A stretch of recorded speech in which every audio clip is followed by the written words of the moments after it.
Сіздердің назарларыңызға қызғалдақ ертегісін ұсынамын. Бұл оқиға ерте заманда болған екен. Қазақтың кең сахарасында көріпкел қария өмір сүріпті. Қарттың ауа райын, адам тағдырын, кімнің өмірге келіп, кімнің өмірден қай уақытта озатынын алдын ала болжап білетін қасиеті болыпты. Бірде қарттың ауылына 4 құбыласы сай асабай адам келеді. Ол қариябызға сәлем беріп, әңгімесін бастайды. Уа қартым, Алла тағаладан перзент сұрағаныма 40 жыл 4 ай болды.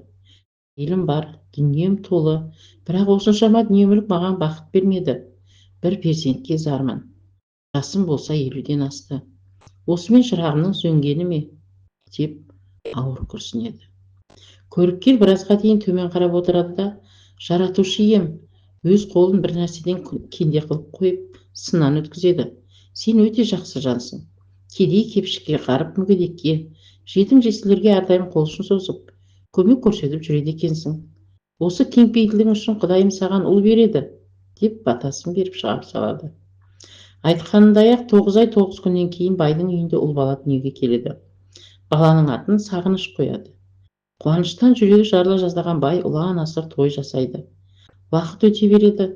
Сағыныш ер жетіп, 4 тұлғасы кездескен жігіт болады.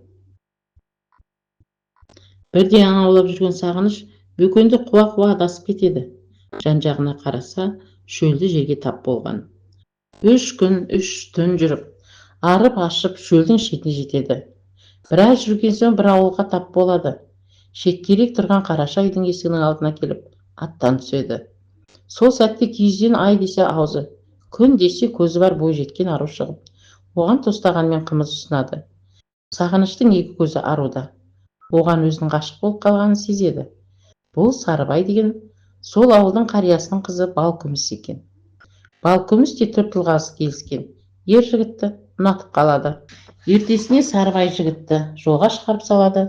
Ауылына келсе, әкесі мен анасы қара жамылған. Жалғыз ұлы шөлде адасып өлді деп қайғы жұтып отыр екен. Ұлдарының аман-есен оралғанын көрген олар қуаныштан жылап жібереді. Ата-анасымен аман сау қауышқан Сағыныш басынан өткен бар оқиғаны баяндап, Сарыбай қарттың ауылына құда жібертуді өтінеді. Барлық жайттан хабардар болған бай бұған қарсы болады.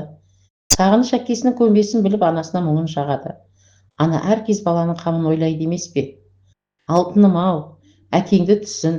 Сен туа салысымен әкең бір досымен құда боламыз деп серт пайдасы бата жасасқан. Бата бұзған оңбайды, атастырған қалыңдығың бар. Салт дәстүрді сыйлау әр перзенттің міндеті деп ақылын айтып, ұлын жұбатады. Сағыныш өзін екі оттың ортасында қалғандай сезінеді. Ата-анасын қартайған шағында жерге қаратқысы келмейді.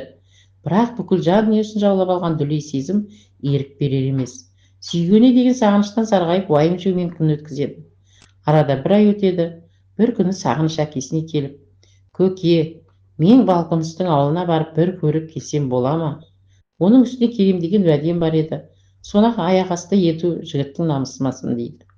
Ұлым, жарайды, жігіт адам сөзінде тұруы керек. Барсаң барып кел. Ол кісілерге бар жайды түсіндір. Мынаны есіңде сақта. Ата жолын аттаған ұл оңбайды деп ұлын жолға шығарып салады.